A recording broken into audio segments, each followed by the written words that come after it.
646 €, c'est le prix de la tonne de graines de colza sur le marché français le 30 septembre. Ce nouveau record de prix a été battu dans un contexte d'offres réduites et de demandes toujours soutenues. Nous voici de retour sur Ecoport pour discuter de la conjoncture des matières premières.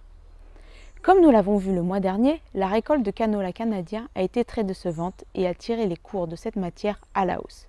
Les oléagineux sont valorisés en grande partie dans la production de biodiesel et la reprise de l'économie post-pandémie a augmenté la demande. La faible disponibilité en canola associée à un prix de l'huile de soja élevé et un cours du pétrole haut déplace la demande sur la graine de colza et oriente les cours à la hausse. Les semis de colza pour la campagne prochaine sont en cours. Les prix actuels et les bons rendements de la campagne 2020-2021 semblent entraîner une augmentation de la sole française. Pourtant, du côté des tourteaux, cette flambée du prix de la graine ne se fait pas encore ressentir. En moyenne, sur septembre, le tourteau de colza n'augmente que de 6%. Le tourteau de soja s'est quant à lui négocié à 406 € tonne sur le marché français en septembre, freinant ainsi l'intérêt acheteur pour cette matière. Pour le tourteau de tournesol, les coupes avancent et présentent de bons rendements. Les semaines à venir pourraient être le siège d'échange en tournesol à Ypres. On note cependant que les prix des tourteaux en général sont nettement supérieurs à ceux de l'an dernier. Pour le blé, après une augmentation début septembre, les cours terminent sur une stabilisation autour des 253 € tonne. La demande internationale est pourtant soutenue avec une augmentation des échanges.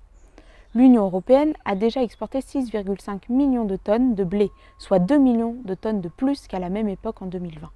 La France n'ayant pas communiqué ses chiffres d'export, ces données pourraient être encore gonflées. En Russie, grand producteur européen de blé, la récolte est annoncée de 72,9 millions de tonnes par le ministère, soit une baisse de 15% par rapport à 2020. Pour sécuriser son marché intérieur, la Russie a de nouveau relevé sa taxe à l'export, atteignant en fin septembre 53,50 $ la tonne. Dans ce contexte, le blé russe perd de sa compétitivité et nous pourrions nous attendre à des exportations russes plutôt tardives. Aux États-Unis, les agriculteurs entament déjà les semis de blé d'hiver, qui risquent d'être retardés par une vague de chaleur et des sols très durs.